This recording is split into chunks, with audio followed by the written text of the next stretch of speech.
Bismillahirrahmanirrahim. Assalamualaikum warahmatullahi wabarakatuh.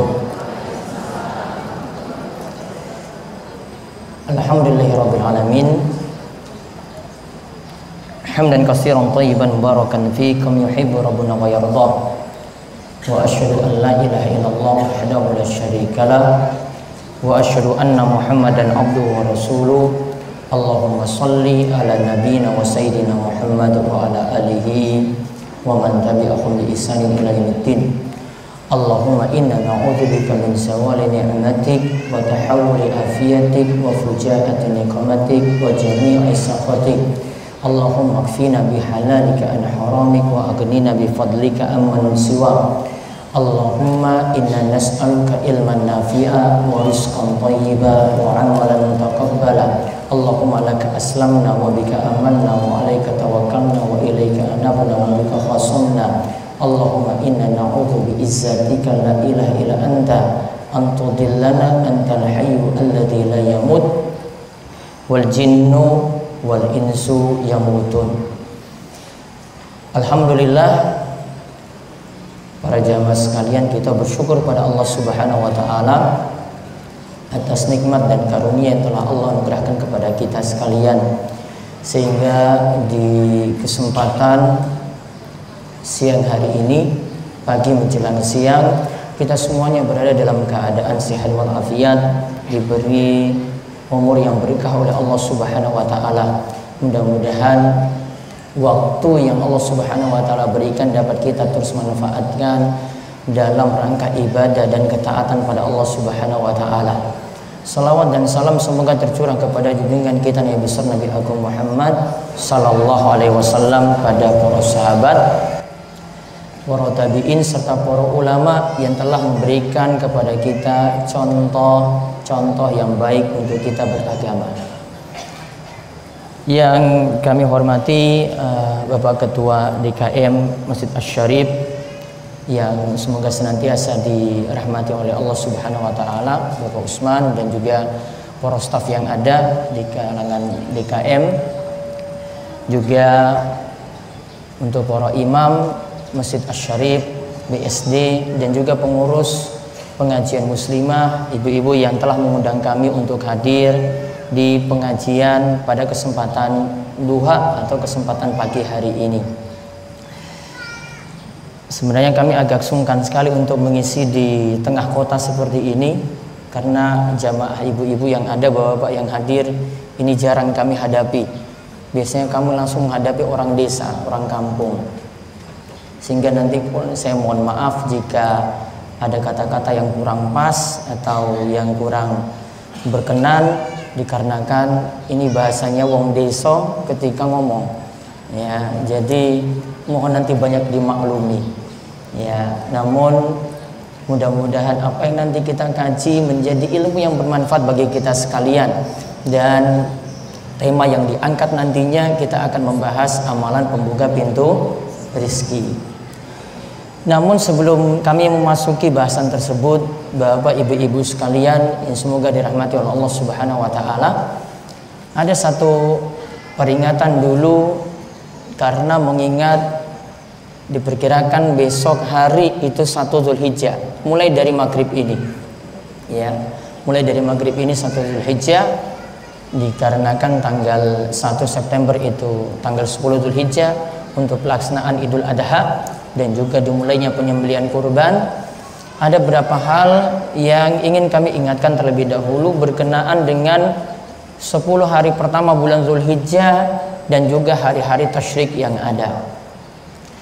Bapak ibu-ibu yang semoga senantiasa dirahmati oleh Allah Subhanahu wa taala, kalau kita perhatikan 10 hari pertama bulan Zulhijjah, kadang di tengah-tengah kita belum memahami tentang keutamaannya. Kita mungkin hanya memahami hari yang utama itu 10 hari terakhir bulan Ramadan. Namun para ulama itu menyebutkan, ada seorang ulama bernama Abu Usman An-Nahdi. Beliau menyebutkan bahwasanya ada 3 macam 10 hari yang utama. Ada 3 macam 10 hari yang utama, yaitu yang pertama 10 hari pertama dari bulan Muharram. 10 hari pertama dari bulan Muharram. Bahasa Jawanya bulan Suro. Ya, namun kalau sudah sebut Suro nanti sebagian, saya yakin di sini ada yang dari Jawa sudah menganggap itu sangat-sangat sakral sekali. Sehingga di bulan Suro itu sampai istimewanya, sampai diagungkannya, tidak boleh ada hajatan-hajatan besar. Orang manten atau nikahan tidak boleh dilakukan di bulan Suro. Namun ini keyakinan yang kurang tepat. Ya. Bulan Muharram ini masuk hari yang mulia, masuk di antara bulan-bulan haram dari yang 4, yaitu Muharram, kemudian Rajab, kemudian Zulqa'dah, kemudian Zulhijjah. Bulan Muharram masuk 4 bulan haram atau 4 bulan yang dimuliakan. Kemudian 10 hari yang kedua, 10 hari pertama dari bulan Zulhijjah. 10 hari pertama dari bulan Zulhijjah.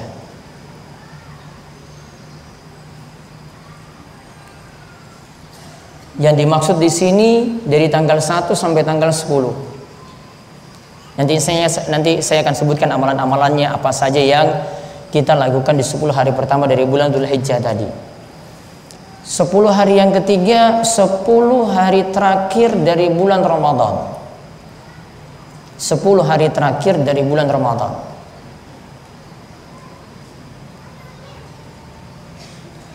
Baik, ada berapa berarti? 3. Yang pertama apa? 10 hari pertama dari bulan Muharram, dari tanggal 1 sampai tanggal 10-nya. Ada syariat puasa yang disunahkan ketika itu, yaitu puasa tanggal 10. Disebut dengan puasa Asyura. Disunahkan digabungkan lagi dengan puasa pada tanggal 9-nya, puasa hari Tasu'ah. Disunahkan lagi sebagian ulama gabungkan lagi 9, 10, 11. Ya, 9, 10, 11. Artinya ada 3 hari puasa yang setiap bulan disunahkan untuk dijalankan, dia sudah mendapatkan pahalanya. Kemudian yang kedua tadi 10 hari pertama dari bulan Dzulhijjah. Yang ketiga 10 hari terakhir dari bulan Ramadan, yang itu kita biasanya bahas karena Nabi SAW itu biasanya di 10 hari terakhir dari bulan Ramadan itu memperbanyak amalan. Memperbanyak amalan dibandingkan dengan hari-hari sebelumnya dari bulan Ramadan yang ada. Apalagi di malam harinya Nabi SAW itu memperbanyak ibadah lagi untuk mencari malam Lailatul Qadar yang Allah sebut khairum min alfis syahr, yaitu Lailatul Qadar itu lebih baik daripada 1000 bulan lamanya. Nah, sekarang tentang 10 hari pertama dari bulan Dzulhijjah tadi. 10 hari pertama dari bulan Dzulhijjah tadi. Di sini ada beberapa amalan, saya rinci berdasarkan tanggal. Dari tanggal 1 sampai tanggal 9. Berarti dari besok Rabu sampai tanggal 9, Kamis depannya. Ya, jadi Rabu besok sampai Kamis depannya. Amalan yang disunahkan pertama, perbanyak puasa sunnah. Perbanyak puasa sunnah. Yang ini Bapak Ibu-ibu bisa lakukan dari tanggal 1 sampai tanggal 9 semuanya boleh. Dari tanggal 1 sampai tanggal 9 semuanya boleh. Atau memilih di sebagian harinya saja. Atau memilih Senin Kemis lah. Rebunya nggak puasa, Kemisnya puasa. Lompat lagi hari Seninnya dapat lagi puasa. Kemudian Kemisnya pas hari Arafah. Tanggal 9 Dzulhijjah puasa. Berarti cuma 3 hari, tidak masalah. Yang penting jangan ditinggalkan puasa pada tanggal 9-nya. Karena puasa pada hari Arafah menghapuskan dosa 2 tahun. Puasa pada hari Arafah itu menghapuskan dosa selama 2 tahun. Amalan yang kedua dari tanggal 1 sampai 9, perbanyak takbir. Perbanyak takbir. yaitu takbir yang sifatnya mutlak. Kalau disebut mutlak Bapak Ibu sekalian, yaitu tidak terikat dengan tempat dan waktu, berarti bebas. Kapanpun dilakukan, ketika berada di pasar, ketika berada jalan-jalan, ketika berada di kendaraan, ketika berada di rumah, ketika berada di masjid, dianjurkan untuk perbanyak takbir. Takbirnya bagaimana? Takbirnya seperti takbir hari raya. Allahu Akbar, Allahu Akbar, Allahu Akbar, la ilaha illallah, Allahu Akbar, Allahu Akbar, walillahil hamd. Berbanyak takbir. Takbirnya sifatnya apa tadi? Mutlak. Ini punya riwayat, diriwayatkan dalam Sahih Bukhari, Ibnu Umar dan juga Abu Hurairah itu pernah bertakbir di pasar. Ketika orang-orang melihat Ibnu Umar dan Abu Hurairah itu bertakbir, orang-orang di pasar ikut-ikut bertakbir pula. Ya, orang-orang di pasar juga ikut-ikutan untuk bertakbir. Cuma biasanya kita itu malu untuk bertakbir di depan umum, malu untuk beramal. Dikarenakan kita sendiri yang mungkin baik, yang lainnya itu nggak kenal tentang sunnah ini. Namun untuk ibu-ibu cukup suaranya lirih, sir. Sedangkan yang disunahkan menjaharkan itu adalah laki-laki. Ya, yang menjaharkan itu adalah laki-laki. Kemudian tanggal 1 sampai 9 lagi, sejak tanggal 1 bagi yang berkeinginan berkurban, maka tidak boleh memotong kuku, tidak boleh memotong rambutnya. Disebutkan dalam hadis riwayat Muslim dari Ummu Salamah, tidak boleh memotong kuku dan tidak boleh memotong rambut. Rambutnya ini rambut kepala maupun rambut di badan. Apa hukumnya? Sebagian ulama mengatakan hukumnya haram dipotong, sebagian ulama mengatakan makruh tanzih. Makruh tanzih itu baiknya tidak dilakukan. Yang berpendapat makruh tanzih itu seperti Imam Nawawi dalam kitabnya Syarah Sahih Muslim. Kemudian yang mengatakan makruh tanzih lagi ulama Syafi'iyah belakangan, pakar Syafi'iyah saat ini, yaitu Syekh Profesor Dr. Muhammad Az-Zuhaili juga menyimpulkan demikian. Namun para ulama itu menyatakan, apa hikmahnya kok tidak boleh potong rambut dan tidak boleh potong kuku? Hikmahnya yang pertama, mudah-mudahan rambut yang tidak dipotong dan kuku yang tidak dipotong sampai nanti kurbannya itu disembelih, itu nanti jadi penyebab dosa-dosa dari shahibul kurban itu berguguran ketika itu dipotong. Karena kan makin numpuk nanti rambutnya, makin numpuk juga kukunya makin panjang. Maka mudah-mudahan dipotong itu juga bersamaan dengan gugurnya dosa. Imam Nawawi juga menyatakan hal ini diperintahkan atau ini dilarang dikarenakan ibadah kurban sebagian kecilnya itu mirip. Ibadah kurban itu mirip dengan sebagian kecil dari ibadah haji. Bapak ibu-ibu yang pernah berhaji, ketika berhaji itu ada istilah ihram, tidak boleh melakukan pelanggaran-pelanggaran. Contohnya tidak boleh motong rambut, tidak boleh motong kuku.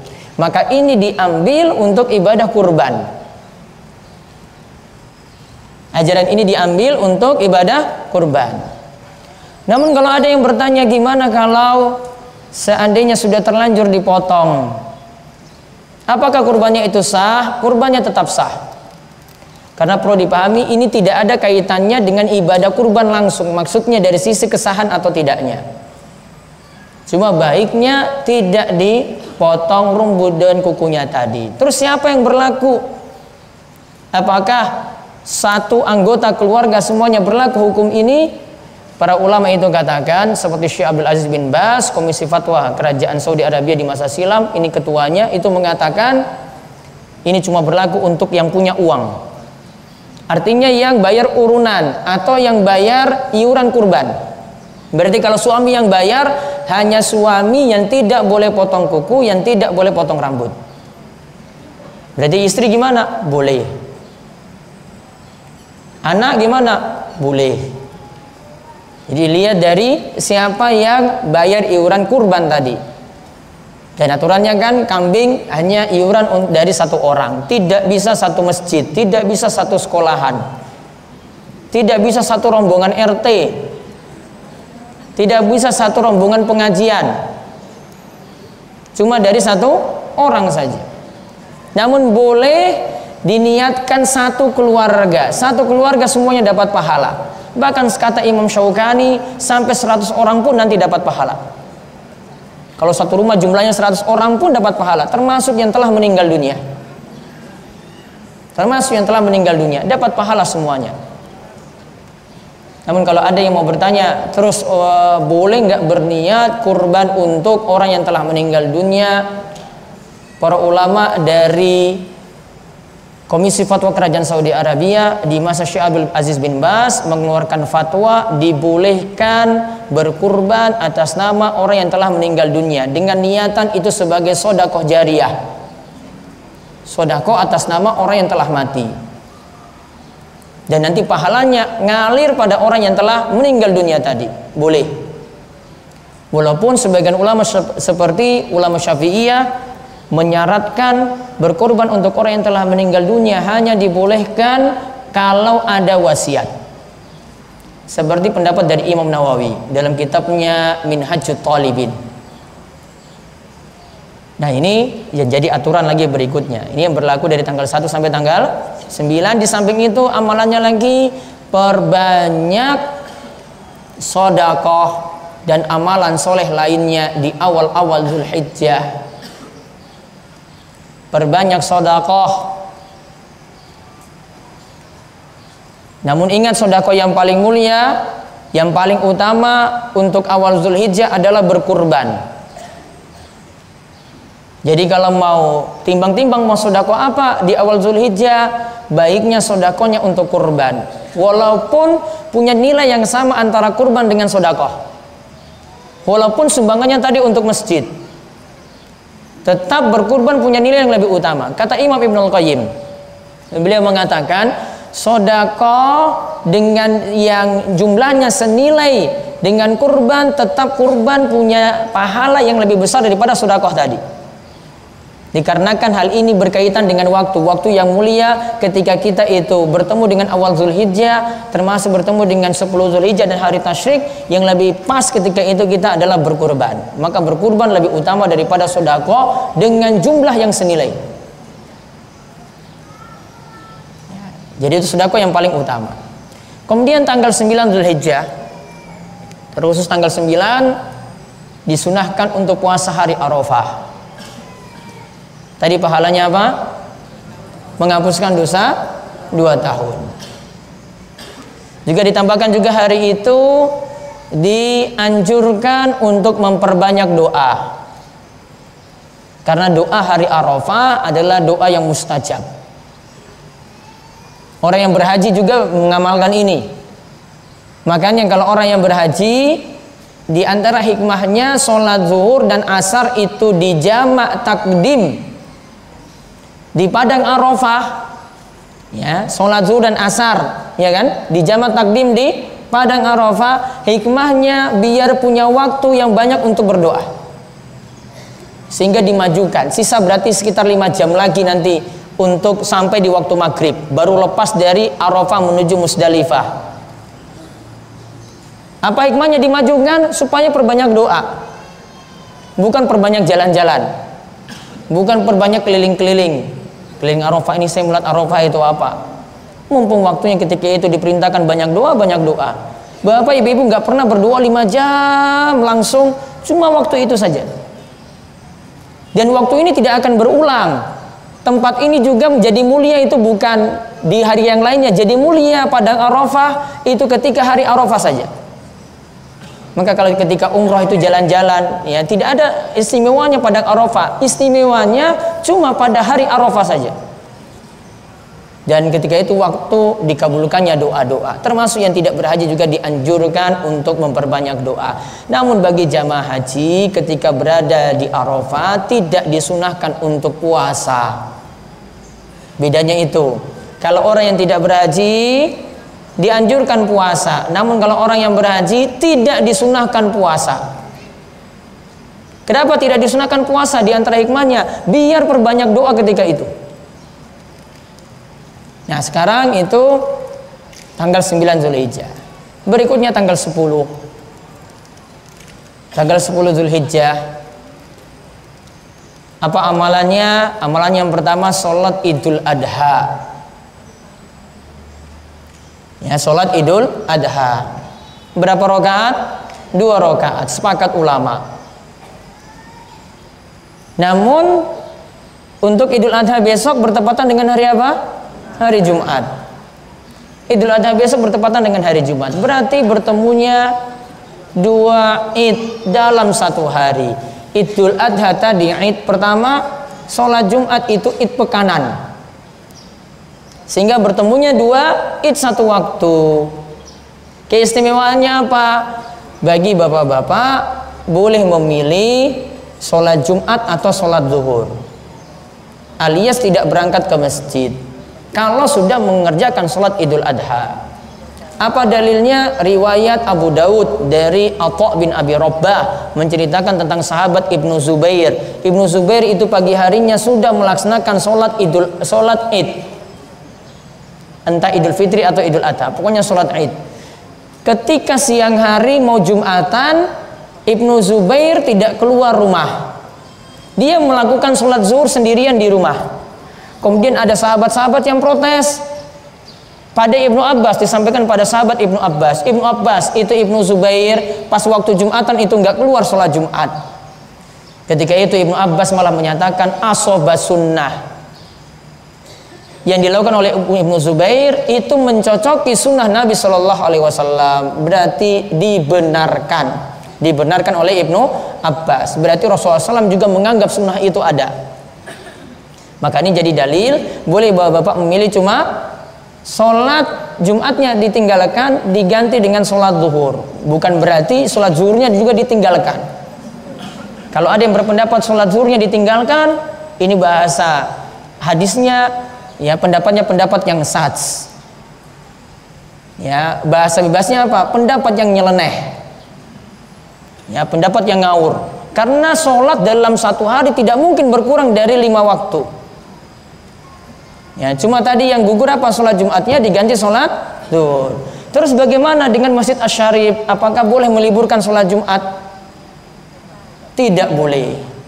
Tidak boleh Masjid Asy-Syarif tulis di luar pintu, mohon maaf karena sibuk ngurus kurban, hari ini Jumatan diliburkan. Di KM tidak boleh menulis seperti itu. Para ulama tetap anjurkan sholat Jumatnya tetap ada, dikarenakan ada yang butuh melaksanakan sholat Jumat. Ada yang masih butuh melaksanakan sholat Jumat, pasti ada yang mau berangkat. Coba kalau Masjid Asy-Syarif ini dikosongkan, coba libur.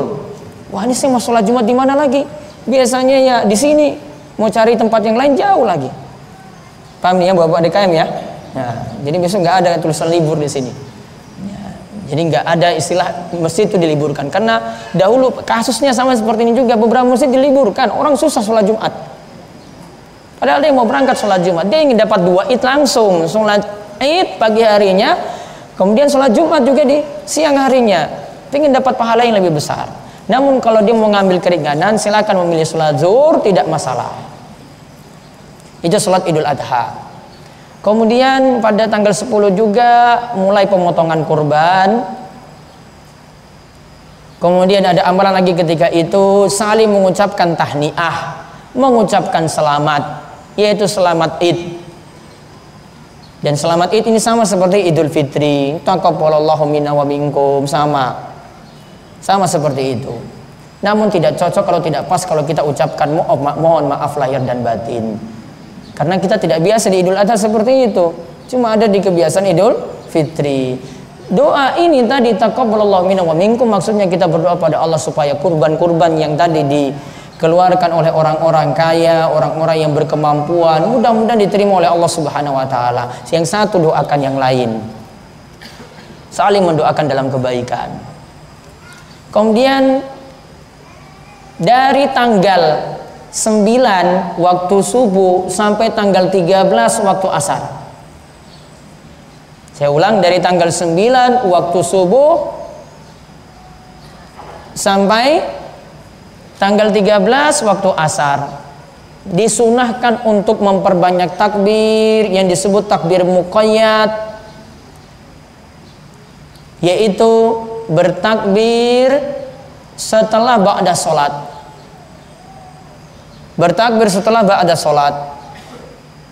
Namun baiknya rampungkan atau selesaikan zikir seperti biasa dulu, baru setelah itu bertakbir. Tidak ditentukan jumlahnya. Bertakbir seperti tadi, Allahu Akbar, Allahu Akbar, Allahu Akbar, la ilaha illallah, wallahu akbar, Allahu Akbar, walillahil hamd. Diperintahkan bertakbir dari tanggal tersebut sampai tanggal 13. Jadi riwayat dari para ulama salaf dalam hal ini banyak sekali. Dan juga banyak disebutkan dalam kitab-kitab fikih. Kemudian hari-hari tasyrik. Hari tasyrik tanggal berapa? 11 sampai 13. Terlebih dahulu dipahami tanggal 10 dan hari tasyrik tidak boleh puasa. Hari tasyrik juga demikian. Hari tasyrik tidak boleh puasa. Bahkan tasyrik itu, bapak ibu-ibu, disebut tasyrik sebenarnya karena waktu kita itu makan-makan. Karena tasyrik disebut tasyrik itu karena daging ketika itu dikeringkan. Apa disebut kalau dikeringkan? Kita sebut apa? Ya, didendeng ya. Nah, dikeringkan seperti itu. Karena dulu belum ada freezer. Dikeringkan. Tasyrik disebut tasyrik karena dikeringkannya daging-daging. Berarti daging masih ada. Berarti masih waktu makan-makan. Nggak boleh puasa. Ya, nggak boleh puasa. Berarti hari yang terlarang puasa kata ulama Syafi'i ada 5. Idul Fitri, Idul Adha, dan 3 hari tasyrik. Nah, hari tasyrik sekarang berarti tidak boleh puasa.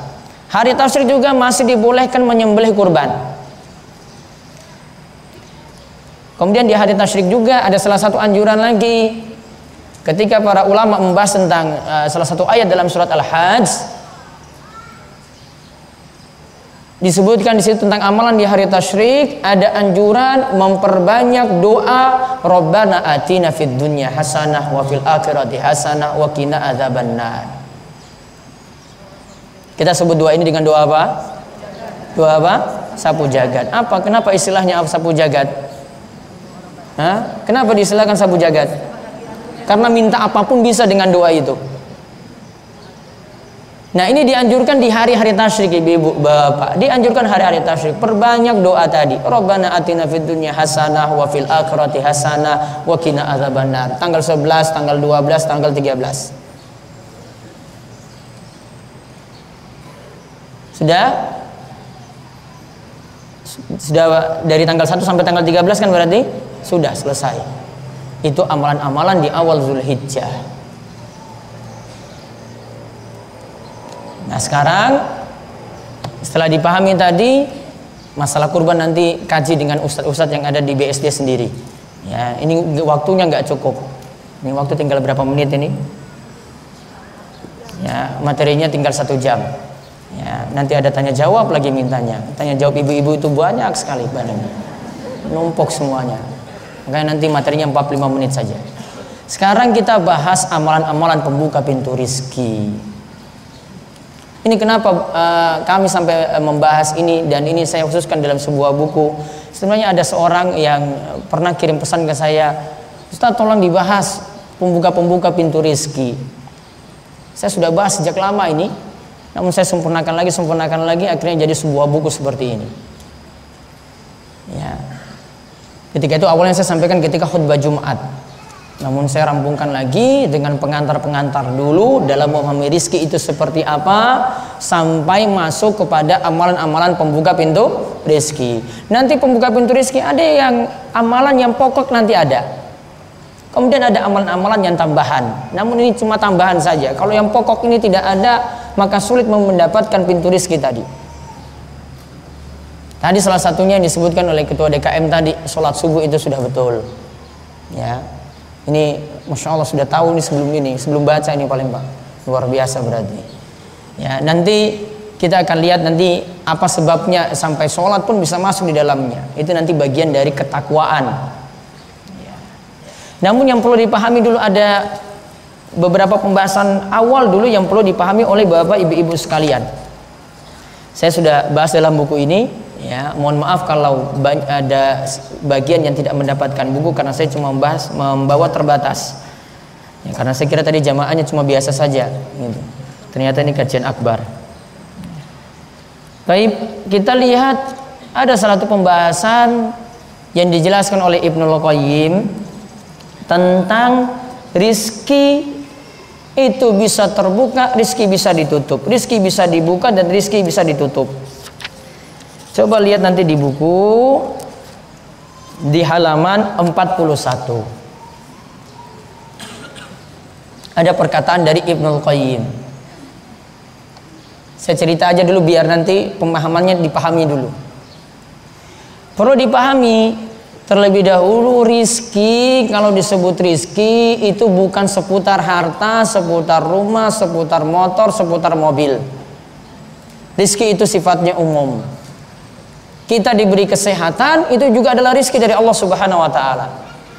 Anak-anak kita juga cerdas-cerdas, soleh dan soleha, itu juga adalah rizki dari Allah Subhanahu wa ta'ala. Suami adalah suami yang taat, itu adalah juga rizki dari Allah. Istri juga istri yang soleha, itu juga adalah rizki dari Allah Subhanahu wa ta'ala. Bahkan rizki ini lebih besar daripada kenikmatan-kenikmatan dunia yang lainnya. Namun kadang biasanya kita pahami rizki itu sempit saja, seputar apa? Uang, fulus, tabungan. Ada nggak isinya dalam tabungan saya? Deposit saya ada atau tidak? Ya, bukan seperti itu. Pemahamannya lebih luas daripada itu, Bapak Ibu sekalian.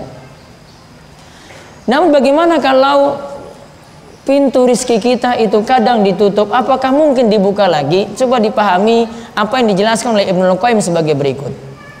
Beliau logikakan atau gambarkan apa yang telah kita alami sendiri, dan ini sudah terjadi. Dan itu menandakan satu pintu rizki ditutup, dibukakan pintu rizki yang lainnya. Mulai Ibnu Qayyim digambarkan, coba kalau lihat janin dalam bayi, dalam kandungan ibu, bayi dalam kandungan ibu, janin dalam kandungan ibu. Untuk asupan makanannya diperoleh dari mana? Ibu-ibu, diperoleh dari mana? Janin, pusar, ya, tali pusar ibunya. Berarti cuma satu pintu, ya kan? Berarti cuma satu pintu saja. Maka janin dalam kandungan seorang ibu itu cuma mendapatkan rizki dari satu pintu. Kemudian setelah melewati 9 bulan dilahirkan, keluar. Pintunya tertutup enggak satu rizki? Tertutup. Namun ketika keluar masih hidup enggak? Hidup. Sekarang bergantungnya dengan apa kalau begitu? Dengan ASI. Lewat 2 puting susu ibunya. Satu pintu tertutup, terbukalah 2. Iya kan? Satu pintu tertutup, terbukalah 2. Nggak mungkin bayi yang sudah lahir dia protes pada Allah, ya Allah gimana ini sudah tertutup, saya mau kembali lagi dengan tali pusar ibu saya. Ada yang lahir kemudian pengen balik lagi? Nggak ada kan? Dia pasti sudah, saya hadapi alam baru, dunia baru saya, kemudian saya sekarang bergantung pada ASI dari ibu saya. Terbukalah 2 pintu. Satu tertutup, terbuka jadi 2. Selanjutnya, apakah bayi ini selamanya lewat puting susu ibunya terus dapat rizki? Tidak. Ketika sudah disapih, berapa tahun ibu-ibu disapih anaknya? Berapa tahun? Bapak paham ini? Hah? Bapak paham? Bapak cuma tahu jadinya saja. Ya. Ketika disapih beralih tadi, yang tadi 2 sekarang beralih. Kata Ibnu Qayyim beralih jadi 4. 2 makanan dari beralih jadi 4, yaitu dari 2 makanan dari hewan dan dari tumbuhan. Atau beralih kepada 4 makanan. Ada yang dari hewan, ada yang dari tumbuhan. Yang totalnya di situ ada hewan, ada makanan dari hewan, ada makanan dari tanaman, ada yang berupa air dan ada yang berupa susu. Jadinya ada 4. Tanaman, hewan, air dan susu. Berarti terbuka pintu 2 tadi, 2 pintu tertutup, terbuka jadi berapa? 4. Dan nggak mungkin dia protes juga kan? Wah, saya mau menyusul lagi dari ibu saya. Nggak mungkin dia pengen balik lagi. Sudah, dia beralih kepada makanan sampai dia dewasa, sampai dia itu besar, sampai nanti ketika dia itu sepuh, sampai dia itu mati. Bergantung dengan 4 pintu rizki tadi. Sudah, ini 1 beralih jadi berapa? 2 beralih jadi 4. Sekarang ketika dia meninggal dunia, orang beriman dijanjikan 8 pintu surga. Ya, dijanjikan 8 pintu surga. Berarti rizkinya jadi berapa? 8. Rizkinya jadi 8. Tertutup 1 terganti menjadi 2 pintu. Tertutup 2 terganti menjadi 4. Tertutup 4 terganti menjadi 8. Dan ini bagi orang-orang beriman dijanjikan 8 pintu surga tadi. Sudah hafal ini 8 pintu surga, ibu-ibu? Sudah hafal? Hah? Belum pernah baca hal ini rincinya 8 pintu surga itu bagaimana? Bapak? Belum juga? Mau saya rinci atau kapan-kapan lah? Tahun depan aja? Hah? Sekarang aja? Mau diborong semua berarti? Baik, catat 8 pintu surga. Catat. Nggak catat ini nggak bisa nih masuk 8 pintu ini. Baik. 1. Pintu surga khusus orang berpuasa disebut apa ibu-ibu? Ar-Rayyan, pintu Ar-Rayyan. Ar-Rayyan. Itu pintu surga khusus untuk orang-orang yang berpuasa.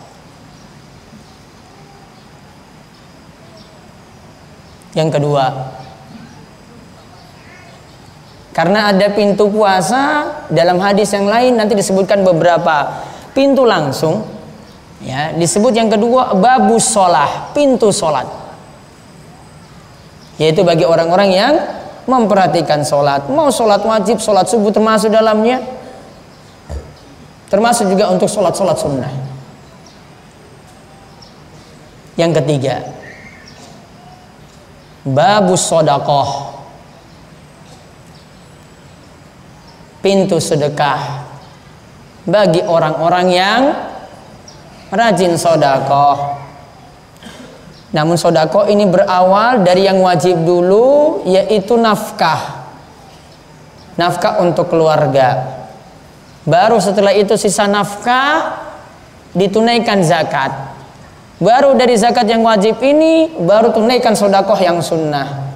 Jangan dahulukan yang sunnah sedangkan lupakan nafkah, lupakan yang wajib dari zakat. Yang keempat, babul jihad, pintu jihad. Sudah 4 ya? Taib. Rukun Islam ada berapa? 5. Apa yang kurang di situ? Apa yang belum ada? Dari rukun Islam yang ada? Haji. Berarti pintu haji. Babul hajj, bagi orang-orang yang menunaikan haji.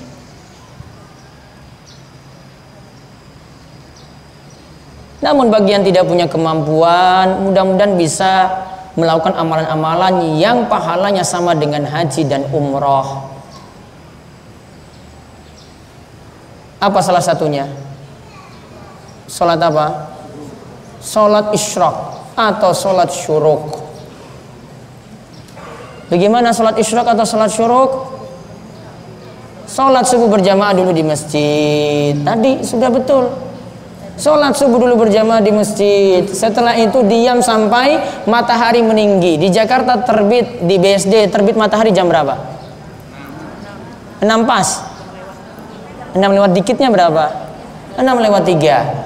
Ditambah dari matahari terbit ditambah 15 menit. Taruhlah 6/4 ya, 6/4. Lalu melakukan sholat 2 rakaat. Namanya sholat apa tadi? Isyraq atau sholat syuruk. Pahalanya apa? Hajjan wa umrotan tamatan. Mendapatkan pahala haji dan umroh yang sempurna dan sempurna. Ini baru satu amalan. Itu amalan pengganti haji atau umroh. Ada amalan yang lainnya lagi. Saya tidak mau bocorkan saat ini. Kapan-kapan.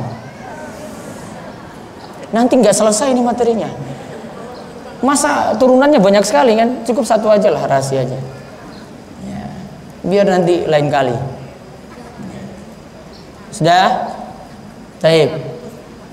Tadi sampai mana? Babul Hajj, pintu haji. Sudah berapa? 5 pintu. Sekarang pintu ke-6. Iya 5 bu. Sekarang yang ke-6, Babul Aiman, pintu Aiman. Namanya Aiman. Kalau Aiman itu secara bahasa artinya kanan. Apa yang dimaksudkan dengan pintu Aiman di sini? Yaitu pintu khusus bagi orang-orang yang masuk surga tanpa hisab dan tanpa siksa. Orang-orang yang masuk surga tanpa hisab dan tanpa siksa. Di dalam hadis Ibnu Abbas disebutkan jumlahnya ada 70.000. Jumlahnya ada berapa? 70.000. Ada syarat-syaratnya juga untuk masuk dari 70.000 tadi. Syarat yang paling pokok itu adalah tawakalnya penuh pada Allah Subhanahu wa taala. Wa 'ala rabbihim yatawakkalun. Di dalam hadis Ibnu Abbas disebutkan kepada Rabb mereka bertawakal. Sudah pintu ke-6 ya. Pintu nomor 7. Pintu nomor 7. Pintu, ini bahasa Arabnya panjang, nggak usah tulis bahasa Arabnya. Bab al-kaziminal ghaidha wal afina anin nas.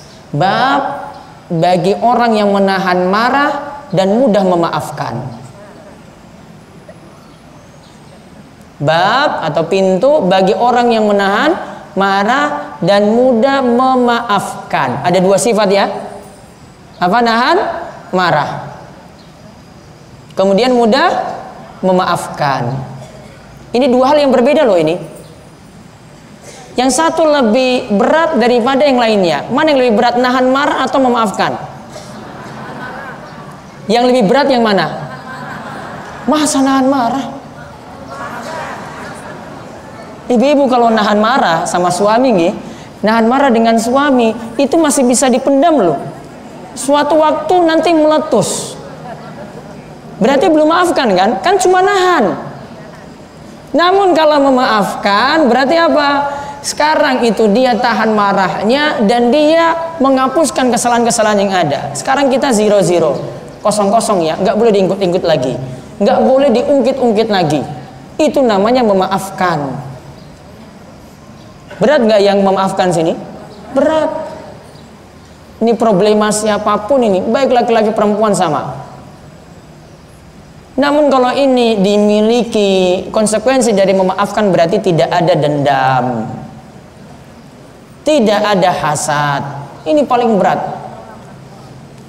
Pernah Abdullah bin Amr bin Al-As, anaknya namanya Abdullah, bapaknya namanya Amr.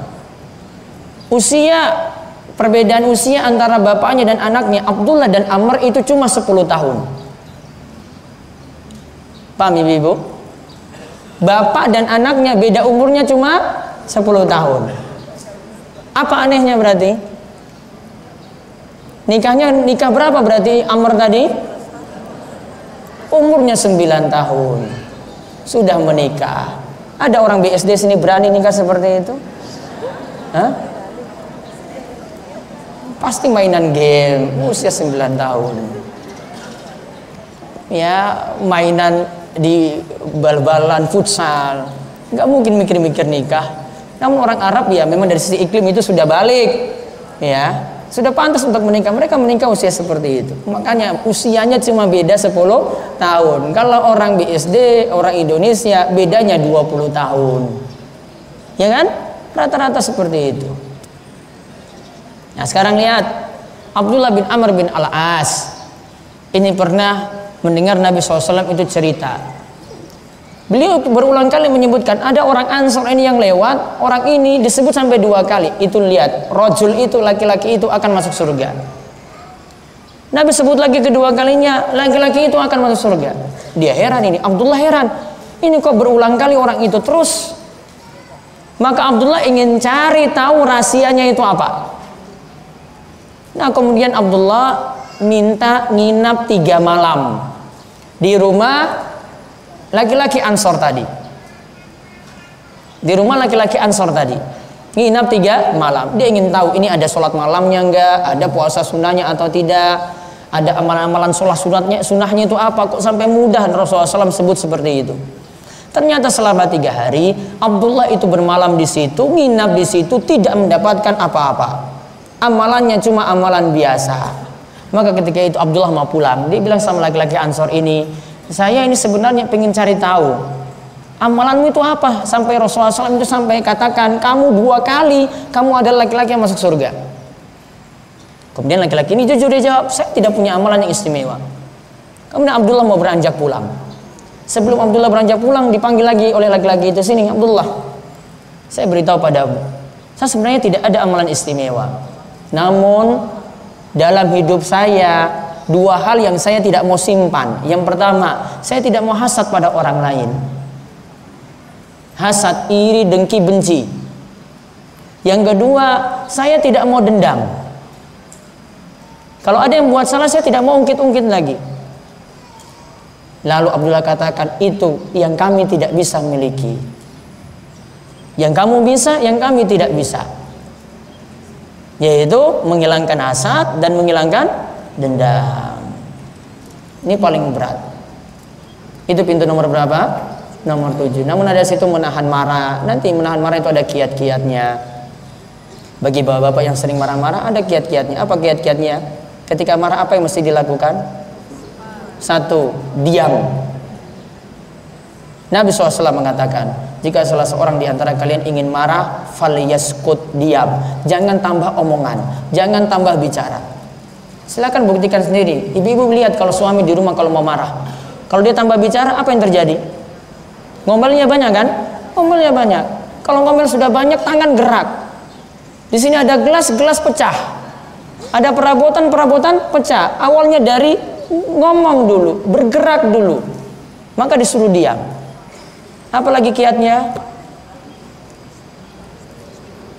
Ibu nggak pernah marah. Ya? Apalagi kiatnya? Baca ta'awudz, suruh ta'awudz, a'udzubillahi minasyaitonirrajim. Apalagi yang dilakukan? Ubah posisi. Kalau posisinya berdiri, ubah jadi duduk. Kalau duduk, berbaring. Namun kalau berbaring masih marah juga, wallahu alam, saya tidak tahu caranya seperti apa lagi. Itu sudah paling terakhir. Apalagi? Ibu-ibu, kiat-kiatnya apa lagi? Wudu. Kenapa wudu? Karena marah itu sifatnya panas, wudu itu sifatnya dingin. Maka didinginkan dengan air wudu. Jadi kalau suami marah seperti itu, bilang diam. Setelah itu baca apa? Ta'awudz.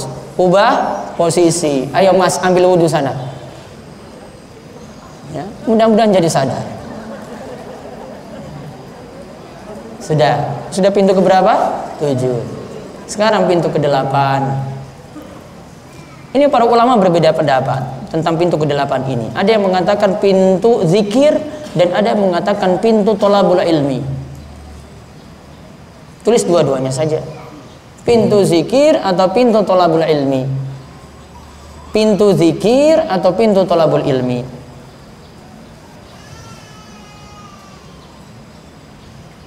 Ini bagi yang rajin berzikir, yaitu berzikir dengan zikir yang banyak. Ya, ada pembahasannya sendiri. Banyak disebutkan oleh Imam Nawawi tentang keutamaan-keutamaan berzikir dalam kitabnya Riyadhus Shalihin. Imam Nawawi punya kitab Riyadhus Shalihin, nanti bisa dilihat di pembahasan kitab Al-Azkar tentang pembahasan zikir-zikir. Cari di pasaran. Ya, kitab Riyadhus Shalihin karya Imam Nawawi. Kalau dengan penjelasannya itu ada sekitar 3 jilid terjemahannya. Sudah itu ya, lengkap 8 pintu surga. Kembali tadi ke rizki yang ditutup dan rizki yang dibuka. Berarti kita bisa ambil hikmah, ambil pelajaran. Rizki itu Kalau ditutup satu pintu, tetap Allah nanti akan membuka juga, bahkan dibuka dengan pintu yang banyak. Kita meninggalkan pekerjaan yang haram, meninggalkannya karena Allah Subhanahu wa taala, takut ini masalah, takut tidak berkah. Masa kita memberikan makan pada istri, memberikan makan pada anak dengan makanan yang haram seperti itu? Kita tinggalkan yang haram ini, Allah akan ganti pintu rezeki yang ada. Satu pintu diganti jadi dua, dua diganti jadi empat, empat diganti jadi 8. Ini semua dijelaskan oleh Ibnul Qayyim, kita sudah mengalaminya, kecuali yang terakhir. Ya, yang 4 tadi sudah kita alami, sedang kita alami yang 8 nanti, yaitu 8 pintu surga yang nanti kita harap-harap bisa memasukinya. Sudah paham ini ya? Ini dipahami baik-baik, tidak perlu khawatir dengan rezeki dan Allah sudah jamin itu. Nah, sekarang kita lihat amalan-amalannya langsung. Amalan-amalan pembuka pintu rezeki, mulai lihat di halaman 55. Ini sebab utama pembuka pintu rezeki. Ini sebab utamanya, yaitu apa? Ada 3. Takwa, tawakal, dan istiqomah. Takwa, tawakal, dan istiqomah. Apa yang dimaksud takwa, tawakal, istiqomah? Kita lihat, ini 3 hal yang berbeda.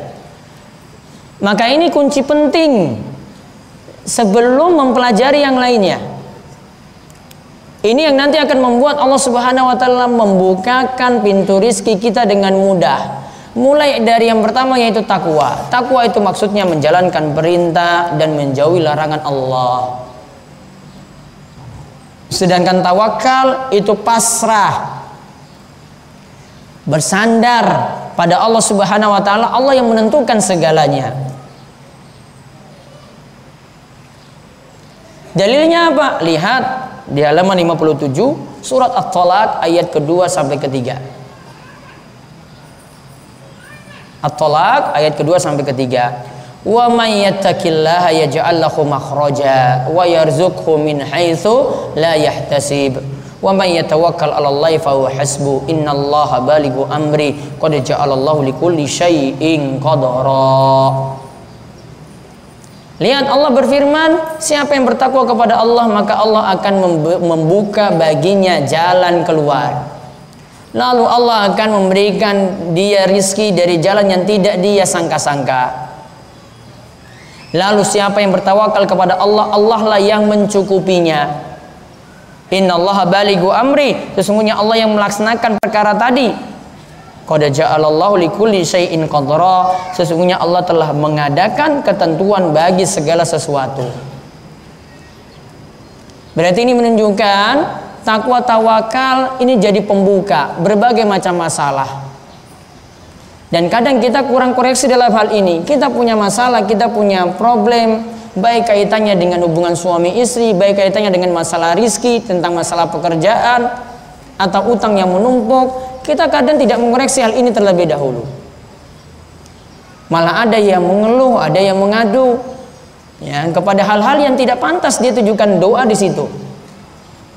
Ya, harusnya ini yang diperbaiki. Takwanya, yaitu dari sisi ibadahnya itu diperbaiki terlebih dahulu.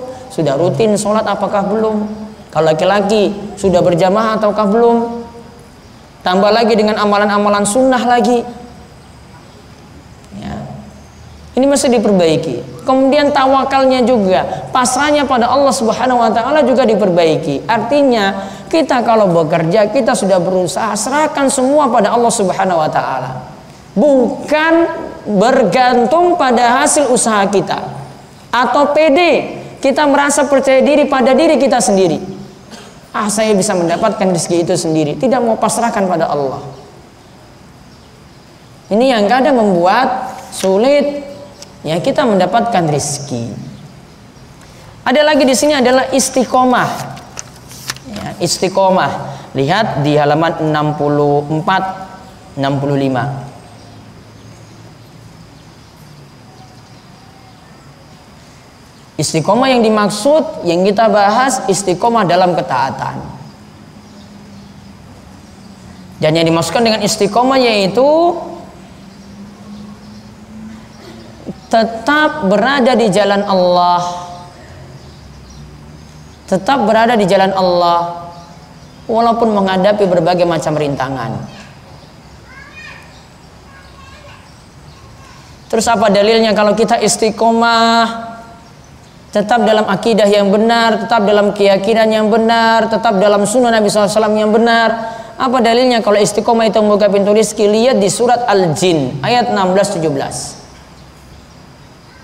Wa allaw istaqamu ala tariqatil asqainahum ma'an ghadaqa linaftinahum fi wa may yu'rid an dzikri rabbih yaslukhu adzaban sa'ada. Disebutkan di sini, dan bahwasanya jika mereka tetap berjalan lurus, yaitu maksudnya di istiqomah di atas jalan agama Islam, benar-benar kami akan memberi mereka minum, diberikan kepada mereka air yang segar, yaitu maksudnya adalah memberikan rizki yang banyak. Disebutkan istiqomah dulu, baru disebutkan rizki yang banyak. Lalu agar kami uji mereka dengan hal tersebut, barang siapa yang berpaling dari peringatan Rabbnya, yakslukhu adzaban sa'ada, maka Allah akan masukkannya ke dalam azab yang amat berat atau azab yang amat pedih. Disebutkan di sini juga karena istiqomah, dan istiqomah ini yang sangat-sangat penting. Karena takwa dan tawakal bisa sekali orang jaga di awal, namun untuk jaga acak, untuk jaga rutin, untuk jaga kontinu itu berat. Maka mesti melakukan kiat-kiat untuk istiqomah. Namun kalau seorang muslim, bapak-bapak, ibu-ibu sekalian, seorang muslim itu menjaga istiqomah, maka dia sudah memiliki keutamaan. Kata Ibnu Taimiyah, dia memiliki keutamaan, yaitu dia mendapatkan karomah yang luar biasa.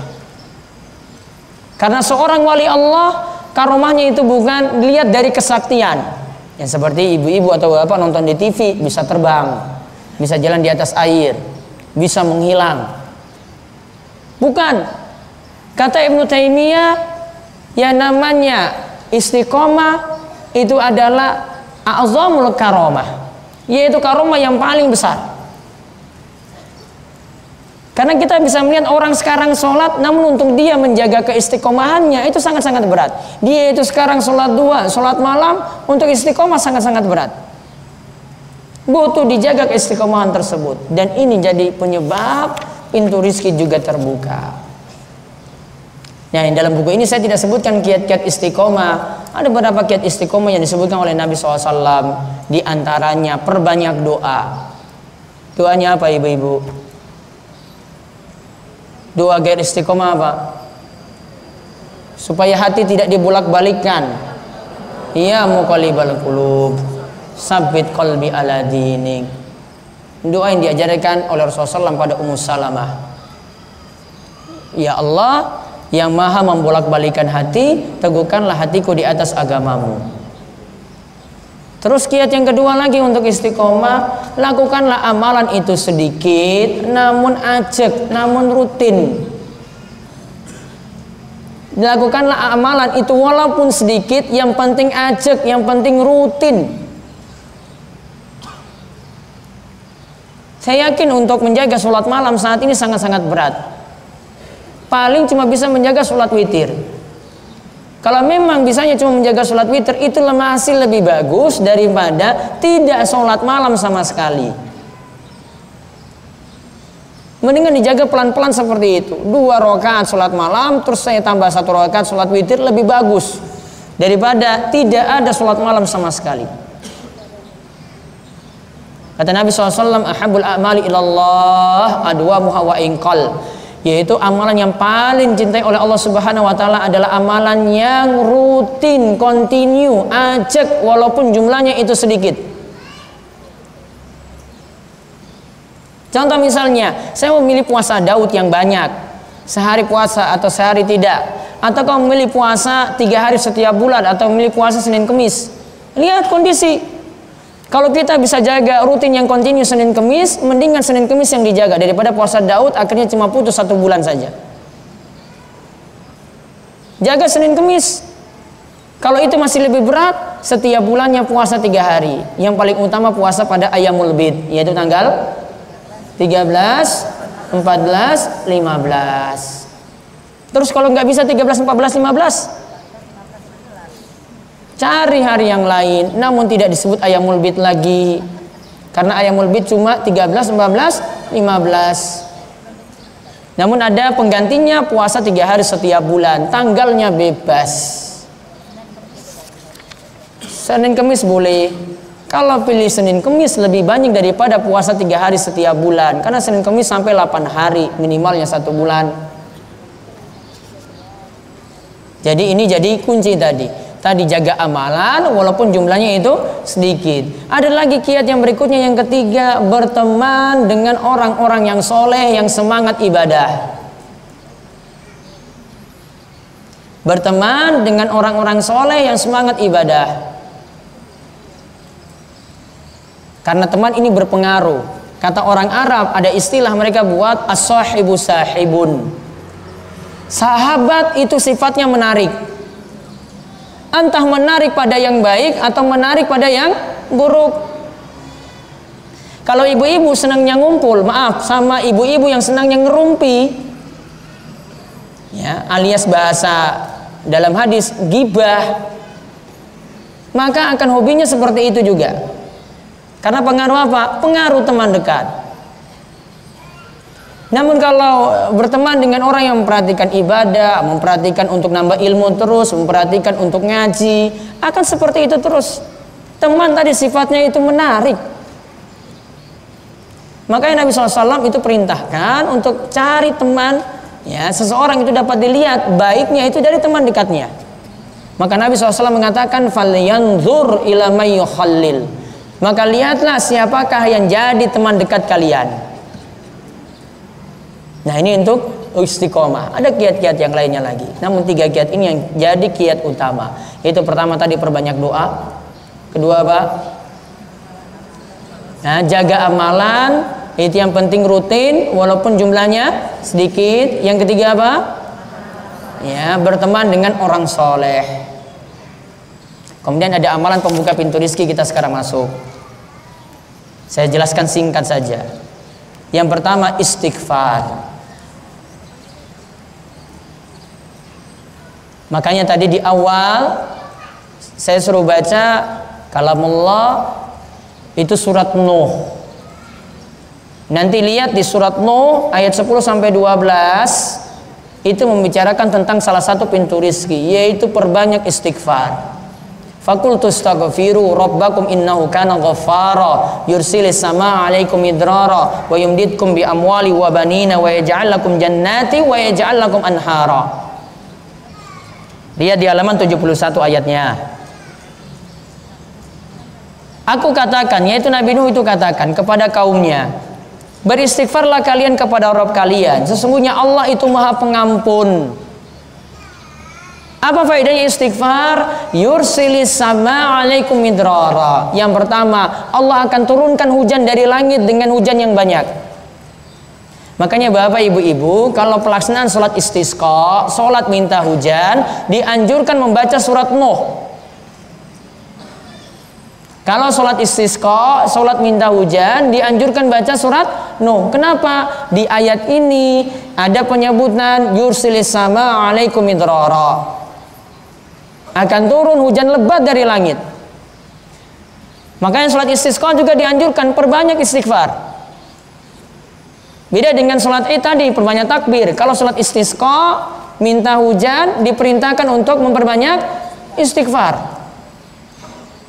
Dan keluar itu bukan pakai baju baru seperti kita sholat id, bukan pakai baju terbaik, bukan.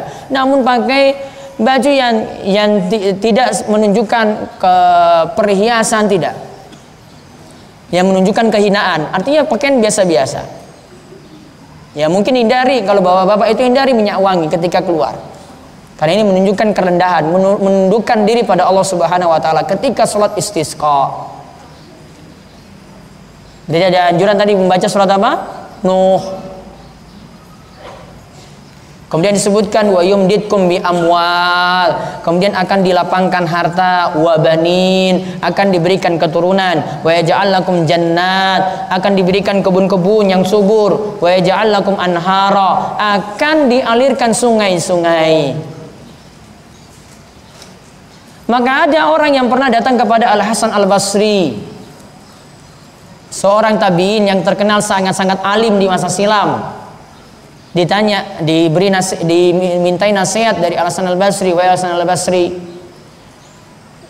lahan pertanian saya itu gagal panen, ada yang mengalami paceklik, ada yang gagal panen. Kemudian nasihat dari Al Hasan Al Basri apa? Istighfirillah, banyaklah istighfar pada Allah. Ada orang yang belum punya keturunan, tidak diberikan keturunan oleh Allah Subhanahu wa taala sampai saat ini. Dia ngadu juga pada Al Hasan Al Basri, dijawab juga oleh Al Hasan Al Basri, istighfirillah, banyaklah beristighfar pada Allah Subhanahu wa taala. Kemudian dia membawakan dalil tadi, surat Nuh ayat 10 sampai ayat 12. Kemudian yang tambahan lagi amalan yang lainnya, yang berikutnya, menjalin silaturahim. Silah itu artinya menyambung, menjalin. Rahim itu artinya kerabat, keluarga. Mohon tidak dipahami ini dengan bahasa Indonesia, karena kalau istilah bahasa Indonesia silaturahim itu kunjungi teman, kunjungi orang lain, itu namanya silaturahim. Ini beda dengan bahasa hadis. Sama seperti kalau kita bahas kalimat fitnah. Fitnah di dalam bahasa Al-Quran, dalam Al-Quran itu berbeda dengan fitnah dalam kamus bahasa Indonesia. Kalau dalam istilah kita, fitnah artinya apa? Bicarakan jelek orang lain yang tidak benar, tidak ada bukti.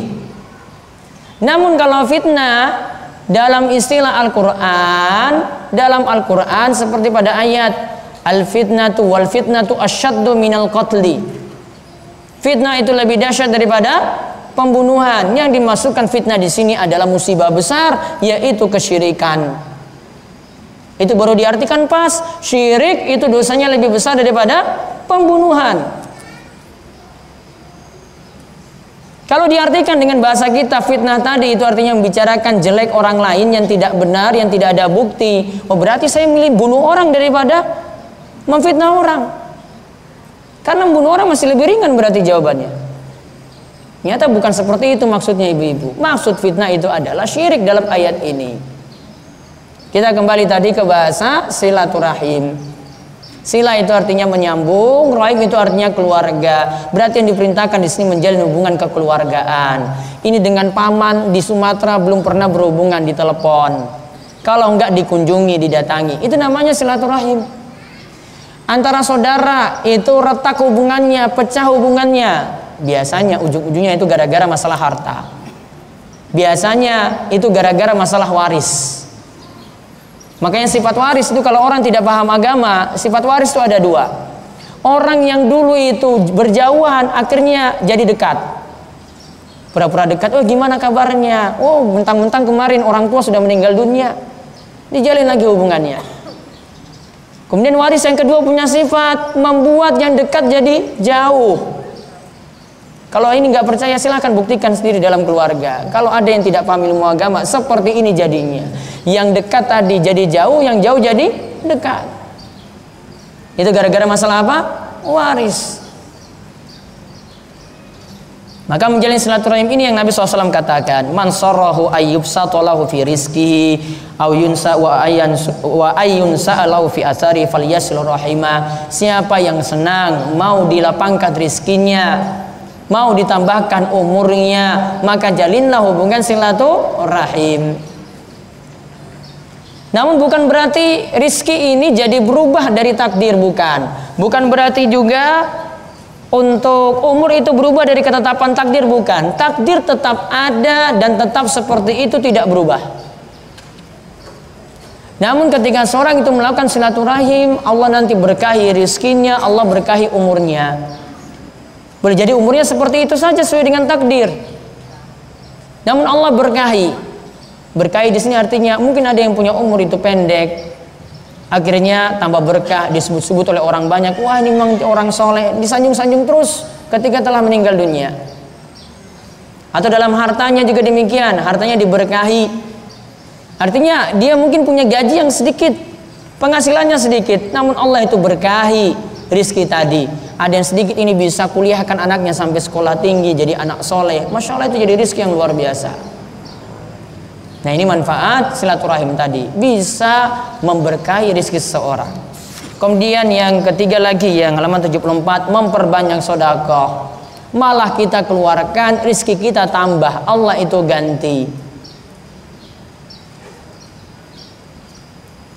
Apa dalilnya? Surat Saba ayat 39.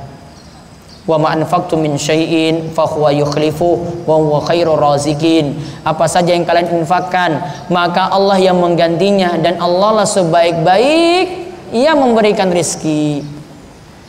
Apa yang kalian infakkan, Allah yang ganti. Bisa jadi Allah ganti dengan yang semisal, bisa jadi Allah ganti dengan yang lebih banyak. Terbukalah pintu rizki yang ada. Kemudian yang keempat lagi, pembuka pintu rizki, melakukan haji dan umroh. Melakukan umroh jadi pembuka pintu rizki, lebih-lebih lagi haji. Karena Nabi SAW itu mengatakan, ikutilah haji dan umroh, ikutkanlah haji dan umroh, fa innahuma yanfiyanil faqra. Karena haji dan umroh itu menghilangkan kefakiran.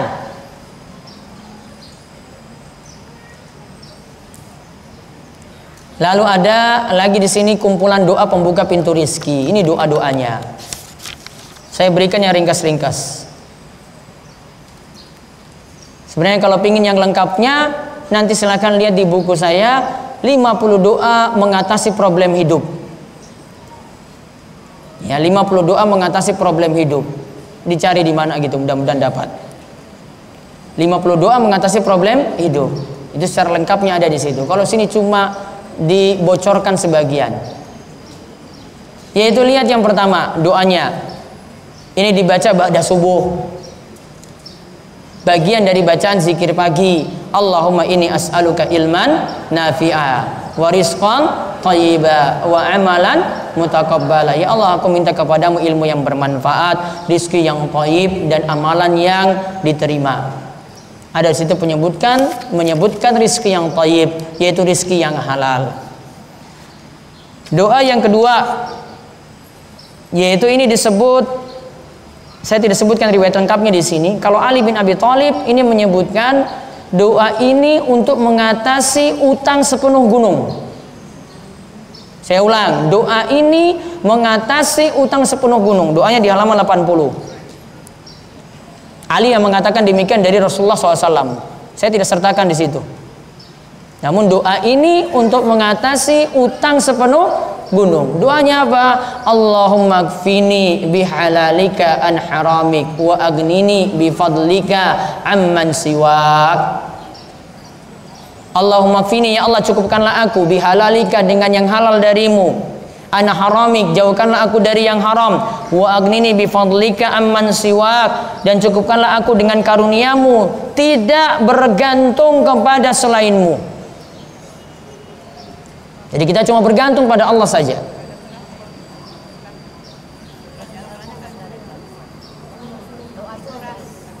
Doanya ini ada dalam hadis, tidak dalam Quran. Hadis riwayat Tirmidzi, riwayatnya hasan. Yang ketiga, doanya ini hampir sama seperti doa ketika duduk antara dua sujud. Allahumma gfirli warhamni wahdini wa'afini warzuqni. Ada kalimat apa? Warzuqni. Ya Allah, berikanlah rizki kepadaku. Jadi kalau ada, nanti lihat coba, karena doa antara dua sujud itu doanya macam-macam. Cari yang ada kalimat warzuqni. Itu maksudnya doa pembuka pintu rizki. Ada lagi yang keempat, doa Nabi SAW pada Anas bin Malik di halaman 83. Allahumma aksir mali wa waladi wa barikli fima a'taitani wa atil hayati ala ta'atik wa ahsin amali waghfirli. Ini doa Nabi SAW pada Anas bin Malik yang jadi pembantu beliau. Yaitu Nabi SAW ketika itu doakan Allahumma aksir lahu wa malahu wa waladahu dan seterusnya. Ya Allah, berikanlah banyak harta kepadanya. Kalau di sini kita ganti, ya Allah, berikanlah banyak harta kepadaku. Juga berikanlah banyak keturunan kepadaku. Dan juga berkahilah apa yang telah engkau berikan kepadaku. Dan juga panjangkanlah umurku dalam ketaatan kepadamu. Wasin amali, perbaikilah amalanku. Waghfirli, dan ampunilah dosa-dosaku. Kalau ditambahkan dengan doa tadi berarti sudah jadi 5 amalan, ditambah dengan 3 yang di depan, takwa, tawakal, istiqomah, berarti jadi 8. Tambahkan lagi yang ke-9, berarti yang di halaman 85 seterusnya, menikah. Itu juga jadi pembuka pintu rezeki. Nah ini nggak usah dibahas, kecuali saya bahas sama yang jomblo-jomblo boleh, baru saya bahas. Ya, sudah menikah semua. Ya, kalau belum menikah segeralah menikah. Ya, nanti bapak nambah lagi di sini. Wah kalau gitu boleh nambah lagi, biar pintu rezekinya terbuka. Saya nggak bahas di sini kok. Kemudian halaman 91, amalan ke-10 berarti mengerjakan sholat duha. Mengerjakan sholat duha, yaitu kata Nabi SAW bisa dengan 2 rakaat, bisa dengan 4 rakaat. Kalau 4 rakaat, keutamaannya sholat duha 4 rakaat, Allah akan mencukupi sampai akhir siang. Kalau sholat duhanya 4 rakaat, Allah akan mencukupi sampai akhir siang. Mencukupi di sini apa? Termasuk mencukupi dalam hal rizki. Ya, termasuk mencukupi dalam hal rizki.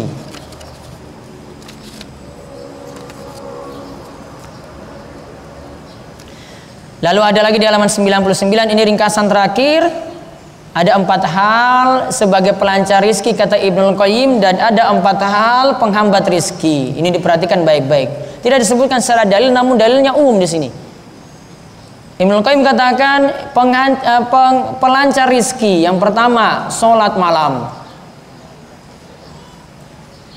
Yang kedua memperbanyak istighfar, terutama di waktu sahur.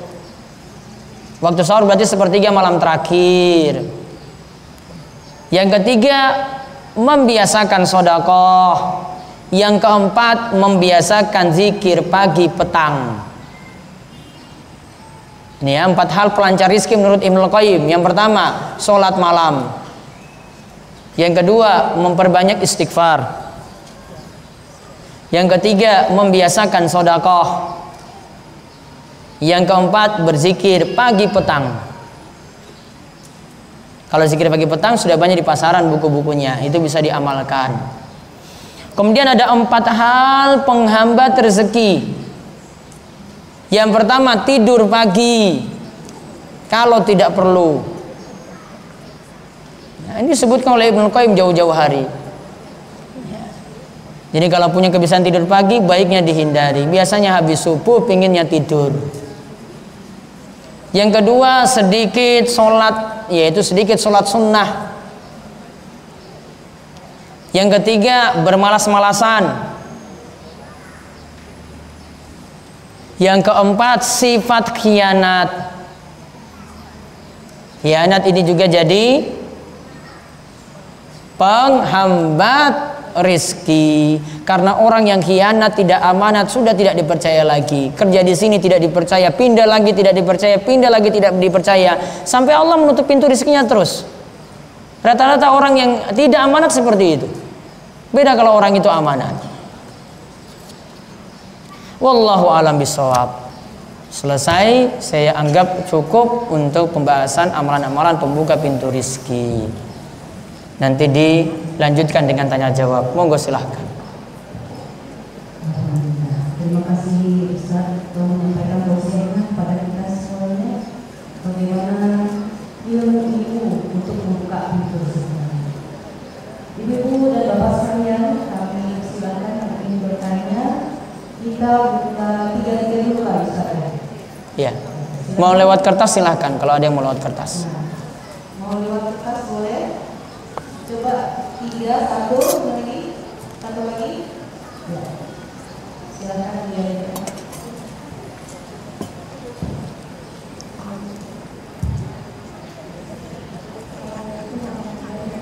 Waalaikumsalam warahmatullahi wabarakatuh. Tentang silaturahim, monggo. Sebagai orang Islam, bagaimana kalau kita mempunyai saudara yang non-muslim? Untuk silaturahim itu bagaimana? Karena mungkin pada waktu dia menjadi seorang muslim ada perselisihan.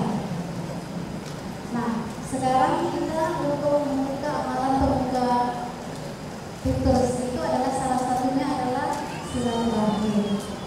Itu bagaimana Ustaz? Apakah kita yang harus datang kepada keluarga dekat ya, dalam arti ini kan kandung ya, atau keluarga dekat ya, karena keluarga dekat itu bagaimana Ustaz supaya kita itu bersama silaturahim dan membuka pintu rezeki? Apakah hanya sesama muslim atau saudara dengan non-muslim? Terima kasih sebelumnya. Assalamualaikum warahmatullahi wabarakatuh. Waalaikumsalam warahmatullahi wabarakatuh. Monggo yang lainnya.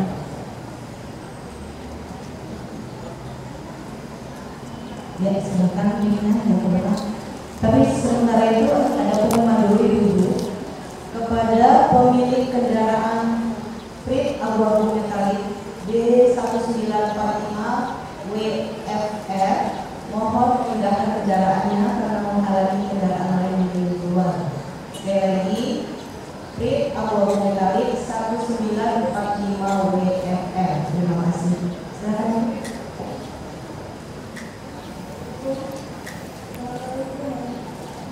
Waalaikumsalam warahmatullahi wabarakatuh.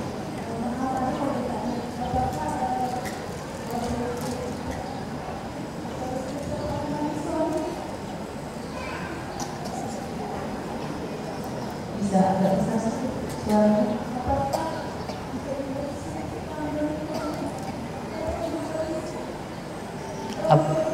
Apakah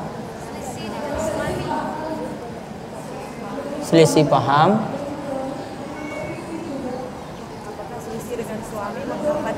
Apakah selisih paham dengan suami menghambat rizki?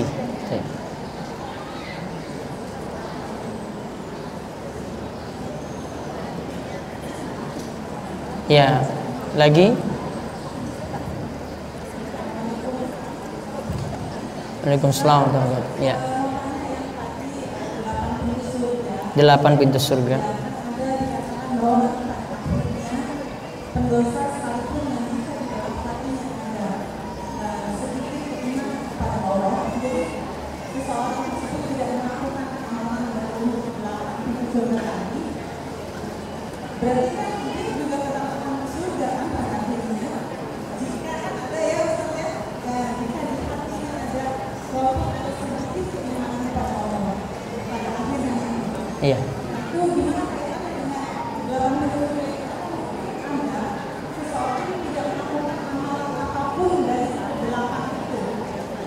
Ya.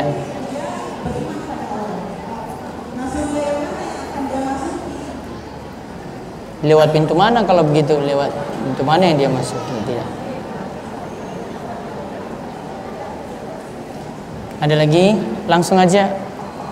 Ustaz, ini ada pertanyaan dari jemaah yang melalui kertas tertulis. Saya bacakan. Bagaimana hukum warisan jika dibagikan setelah kedua orang tua meninggal, sedangkan ayah punya anak dari istri pertama yang sudah diceraikan, dan harta warisan itu adalah harta ibu kita. Ketika ibu saya masih ada, kakak tiri saya sudah memberikan bagiannya dari hasil penjualan rumah atas nama ayah saya dan anak-anak kandung dari ibu. Saya diberikan kontrakan dan sekarang setelah ibu saya meninggal, apakah harus diberikan lagi hak harta warisnya? Dan bagaimana hukumnya jika tidak diberikan lagi karena kami memang tidak mengenalnya? Saya minta kertasnya. Ada lagi yang langsung? Atau mungkin dari bapak-bapak silakan. Bapak ada?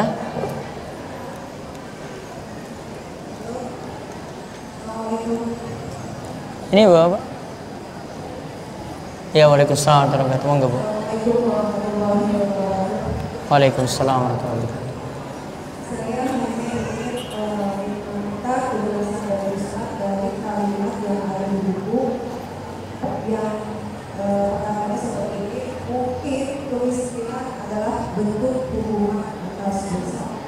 Halaman 29. Terus yang kedua, tadi yang apa yang dibilang Pak Ustaz mengatakan bahwasanya orang yang mutlak untuk melaksanakan puasa melaksanakan apa namanya yang paling berubah adalah orang yang mengeluarkan duitnya.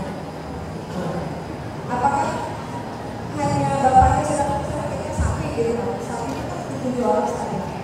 Apakah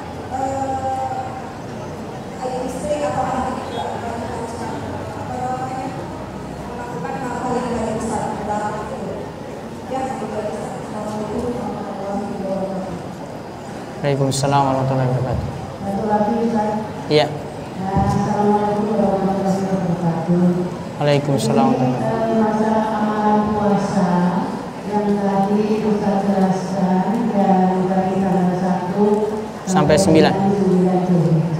Nah, pertanyaan kami bagaimana kalau di antara itu sebenarnya kita ingin sekali mengeluarkan seperti puasa yang bisa jelaskan.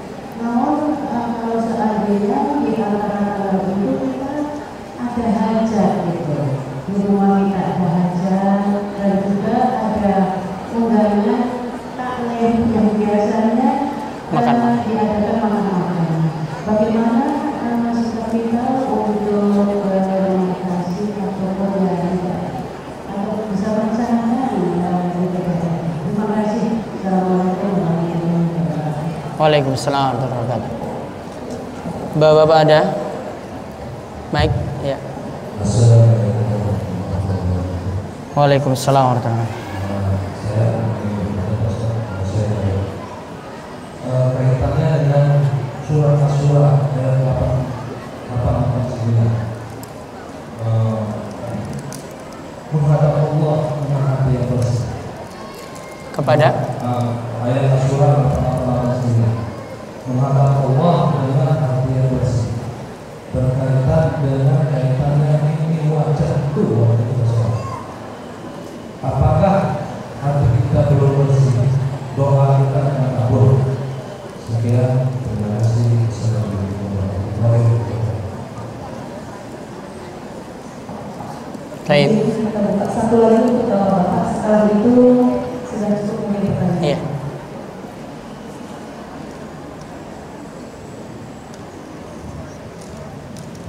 Assalamualaikum warahmatullahi wabarakatuh. Waalaikumsalam warahmatullahi wabarakatuh. Kurang lebih kepada 3 bulan yang lalu, saya pernah bertanya sama kalian mengenai hadis bahwa silaturahmi sangat berpanjang umur. Saat itu saya yang namanya umur yang setelah saya alami tidak akan bisa waktu sedikit. Dan ini hadis menyatakan sangat berpanjang umur. Jadi kalau tidak waktu agar kita jangan berpanjang umur tidak. Cuman ada satu saya dapat jawaban dari Bapak. Hadis itu memang mengatakan tidak barang bukan barang tapi perpanjangan ini. Namun saya tidak barang dengan Bapak. Saya sangat hadis itu barang karena saya perpanjangan jadi dapat saya pertama pada kata Bapak. Saya berbeda ya. Kemudian pada barang. Kemudian kira-kira gimana? Benar Bapak. Baik. Ya. Baik, saya jawab dulu. Yang pertama, gimana hukum silaturahim dengan non-muslim? Apakah tetap kita menjalin hubungan dengan non-muslim ataukah tidak? Kalau itu masih orang tua dan masih saudara-saudara dekat kita, termasuk juga untuk keluarga besar, tetap ada hubungan silaturahim. Tetap ada. Namun tidak boleh dicampur adukan dengan ritual-ritual ibadah. Kita tidak bergabung dengan ritual ibadah mereka. Ya, sedangkan kalau untuk urusan normal, ya untuk datang jalan-jalan saja mau kunjungi silahkan. Namun kaitannya dengan ibadah tidak boleh. Ingat prinsip kita, lakum dinukum waliyadin. Bagi kalian itu agama kalian, bagi kami itu agama kami. Artinya kalau itu urusan agama mereka kita tidak campur, tidak kita urus, tidak kita bantu. Namun kalau untuk urusan normal, dia sakit, dia butuh bantuan, kita bantu. Ya, dan itu nanti menunjukkan juga sikap kita yang baik kepada mereka. Mudah-mudahan jalan hidayah juga bagi mereka, supaya dapat mengenal Islam dan dapat hidayah untuk masuk Islam. Kemudian yang kedua, apakah selisih paham antara suami istri itu jadi penghambat rizki? Bisa jadi iya, karena melihat maksiat itu jadi penghambat rizki. Maka ibu-ibu tolong pahami, kadang pintu rizki itu jadi terhambat itu dari sisi suami, kadang itu terhambat dari sisi istri. Dari sisi suami mungkin dia menempuh jalan yang haram untuk mencari rizki. Kalau dari sisi istri tidak mau taat kepada suami, tidak mau manut, tidak mau mendengar, tidak mau patuh dan seterusnya. Sehingga kalau memang ada perselisihan, baiknya diselesaikan baik-baik. Obat yang paling mujarab untuk menyelesaikan masalah antara suami istri cuma satu, yaitu banyak-banyak mengalah. Suami kalau merasa bahwasanya dia itu salah atau mungkin dia merasa benar, dia juga nanti mengalah. Istri juga demikian. Kalau masing-masing itu saling mengalah, maka insya Allah itu akan jadi baik. Masalahnya tidak diperpanjang. Dan ingat kaidah, bahwasanya melanjutkan itu lebih baik daripada memulai dari awal. Ini kaidah yang sering dikatakan oleh para ulama. Melanjutkan itu lebih baik daripada memulai dari awal.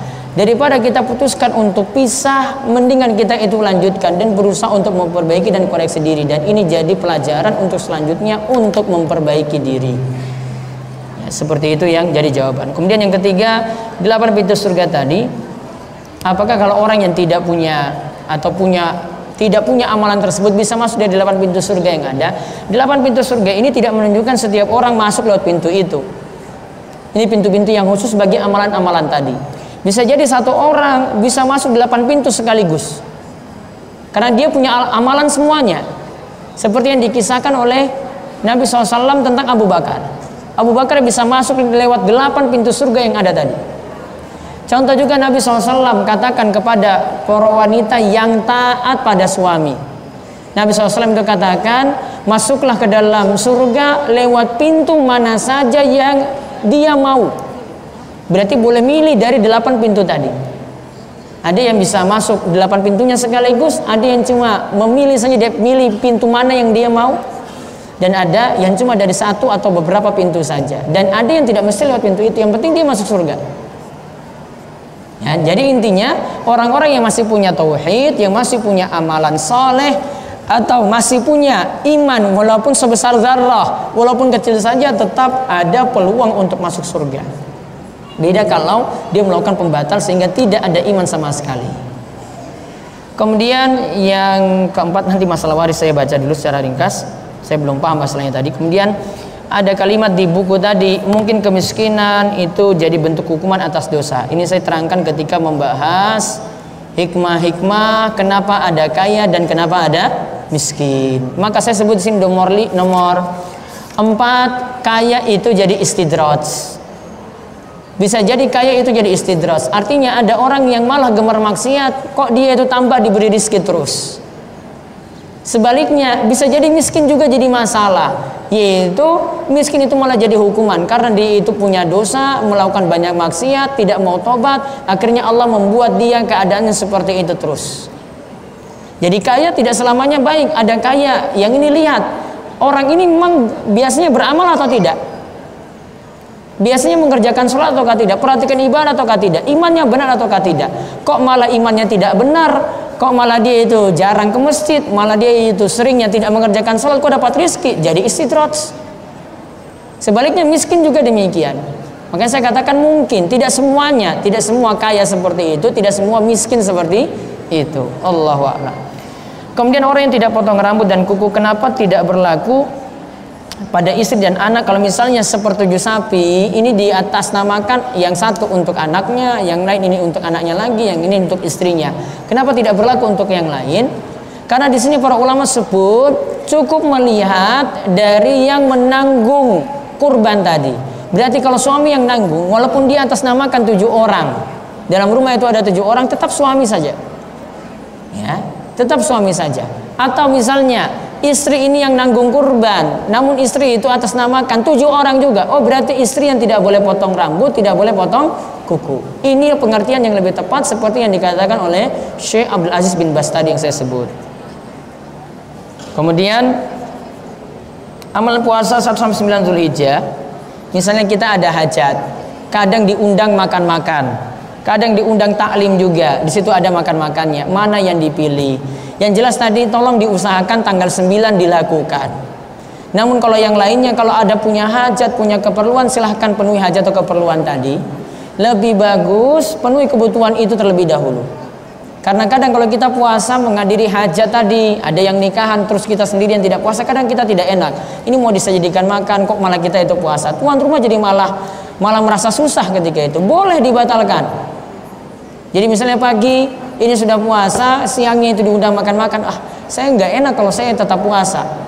Maka mau batalkan boleh. Sifat puasa sunnah itu bebas. Mau lanjutkan silahkan, mau putuskan juga silahkan. Sifat puasa sunnah seperti itu. Tadi tentang menghadap Allah dengan hati yang bersih. Man atallaha biqalbin salim. Siapa yang mendatangi Allah dengan hati yang bersih. Apakah ini menunjukkan bahwasanya doa akan sulit terkabul? Itu kalau kita tidak dalam keadaan hati yang bersih, bisa jadi iya. Karena sebab hati yang tertutup gara-gara maksiat itu jadi sebab juga doa sulit untuk terkabul. Doa sulit untuk dikabulkan. Seperti yang disebutkan dalam surat Al-Mutaffifin, kalla bal rana ala qulubihim ma kanu yaksibun. Allah sebutkan, ya, sekali-kali tidak, ini dikarenakan ran, ada noda hitam yang menutupi hatinya atas dosa yang dia perbuat dahulu. Ini yang buat orang sulit ibadah, buat orang sulit berdoa, buat doanya tidak khusyuk, buat doanya itu sulit terkabul. Bisa jadi seperti itu. Kemudian bagaimana istilah tadi silaturahim itu memperpanjang umur? Bukankah umur itu ditetapkan? Makanya tadi saya istilahkan dengan istilah umur itu diberkahi. Ini menurut salah satu penafsiran dari Imam Nawawi. Namun ada penafsiran yang lainnya lagi, umurnya ditambah, benar-benar ditambah. Namun yang ditambah ini tidak lepas dari takdir Allah juga. Artinya kita dapat bahasakan umurnya bertambah tadi juga dengan takdir Allah juga. Umurnya itu bertambah dengan takdir Allah juga. Karena tidak mungkin seorang itu umurnya bertambah kemudian Allah tidak mengetahui takdirnya.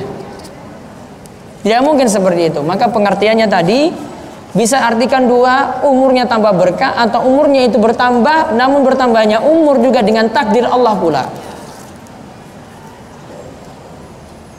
Saya seorang ibu yang mempunyai anak berkebutuhan khusus. Saya rawat alhamdulillah dengan baik. Suami bekerja sebagai karyawan biasa, tapi alhamdulillah tercukupi semuanya.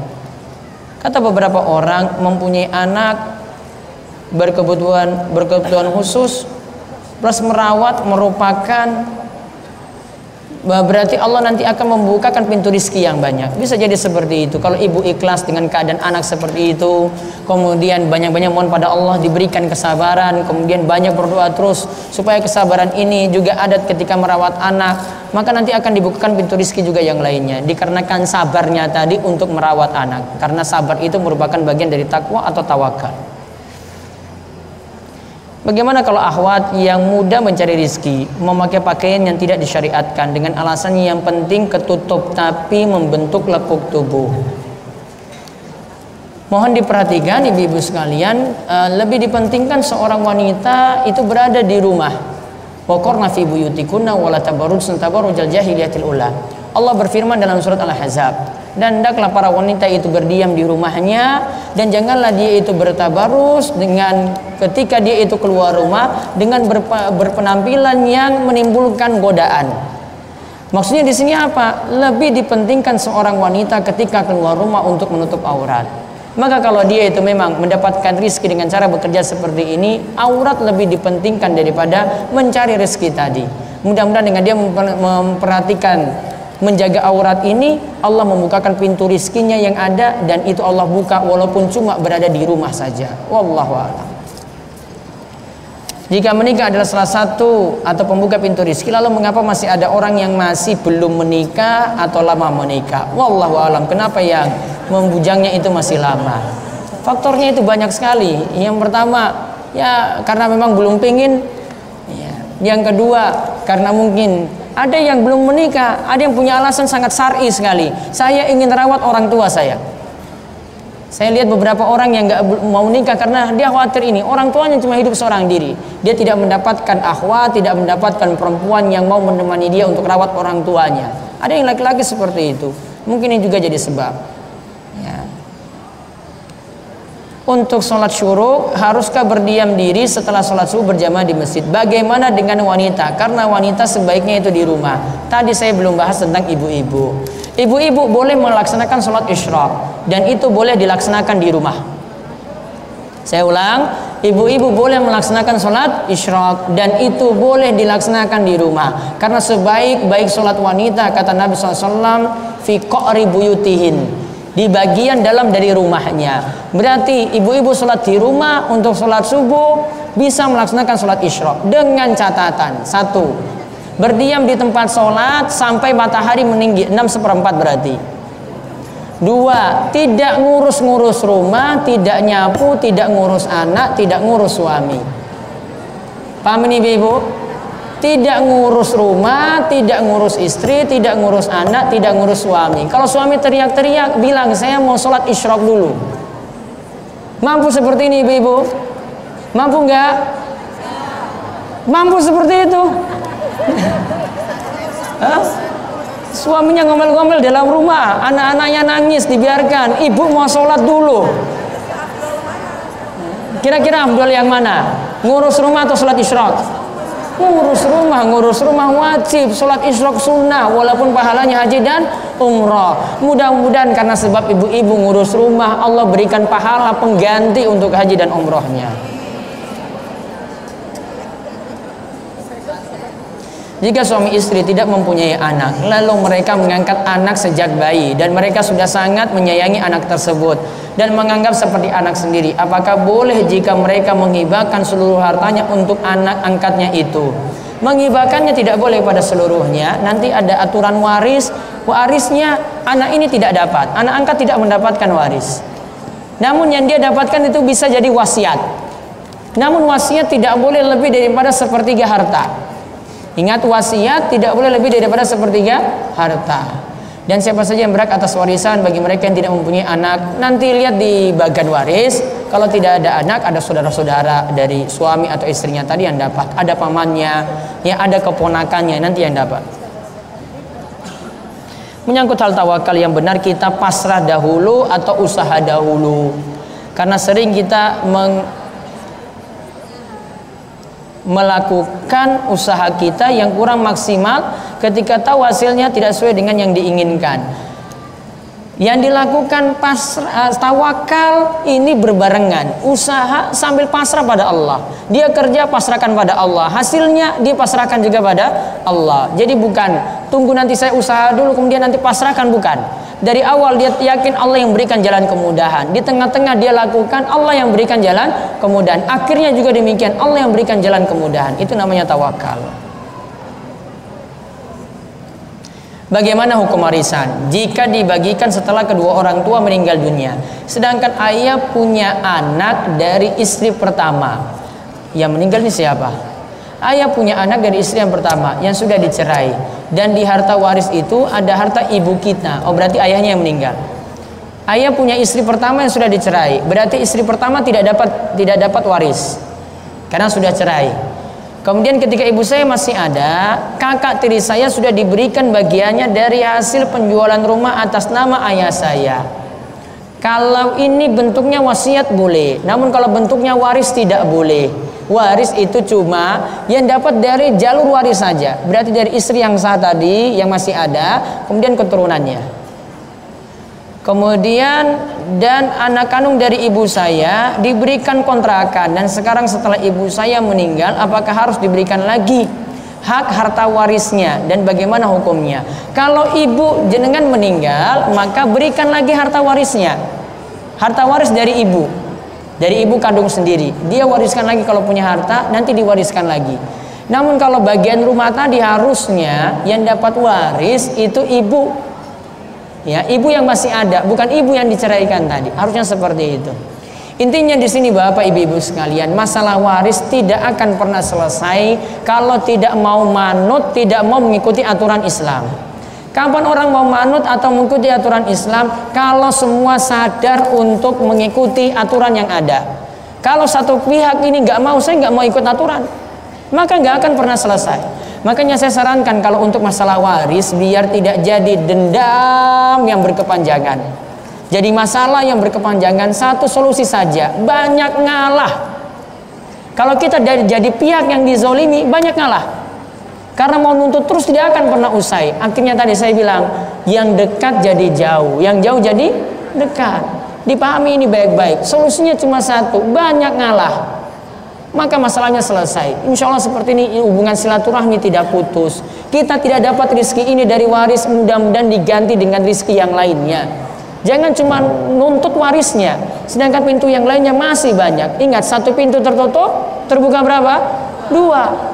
Dua tertutup, empat. Empat tertutup, Allah ganti lagi dengan yang lebih banyak.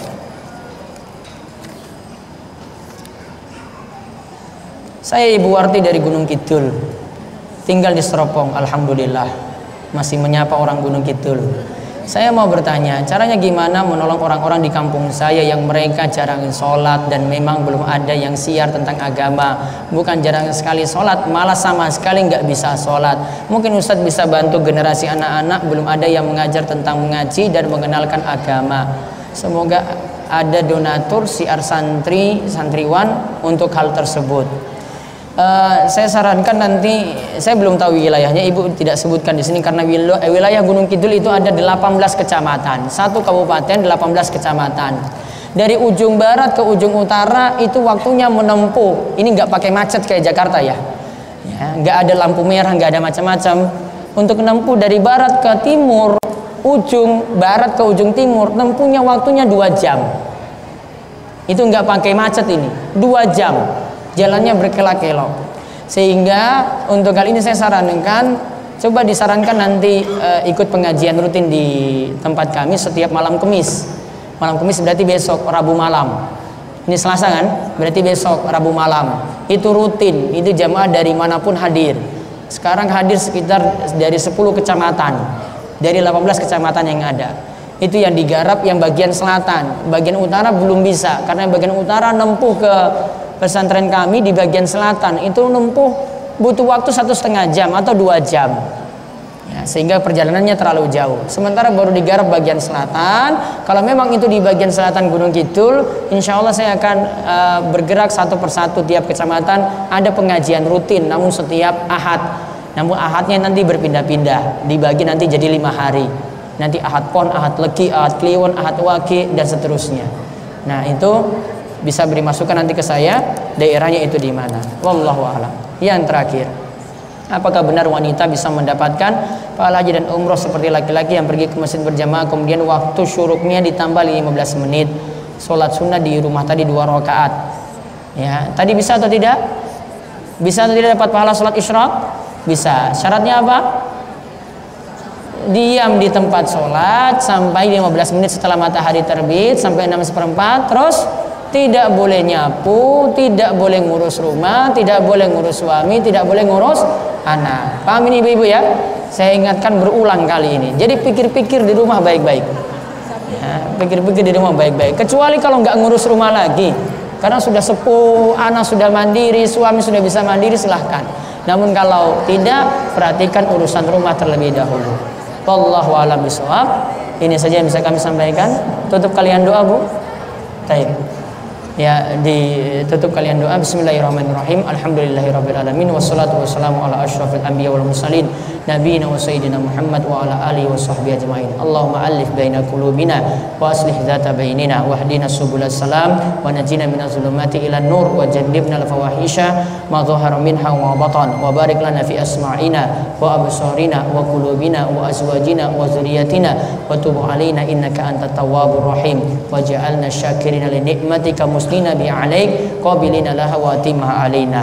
Allahumma kfina bi halalika an haramik wa aghnina bi fadlika amman siwak. Allahumma inna nas'aluka ilman nafi'a wa rizqan thayyiba wa amalan mutaqabbala. Allahumma inna na'udzubika min zawali ni'matik wa tahawuli afiyatik wa fujaati nikmatik wa jami'i sakhatik. Rabbana hab lana min azwajina wa dzurriyyatina qurrata a'yun waj'alna lil muttaqina imama. Rabbana atina fid dunya hasanah wa fil akhirati hasanah wa qina adzabannar. Wa sallallahu ala nabiyyina wa sayyidina Muhammad wa ala alihi washabbihi ajmain walhamdulillahi rabbil alamin. Demikian yang kami sampaikan, mudah-mudahan bermanfaat dan penuh berkah bagi Bapak Ibu sekalian, dan mudah-mudahan di kesempatan yang lain kita bisa berbagi lagi untuk perihal ilmu yang lainnya. Demikian, assalamualaikum warahmatullahi wabarakatuh. Kami kembalikan kepada pembaca.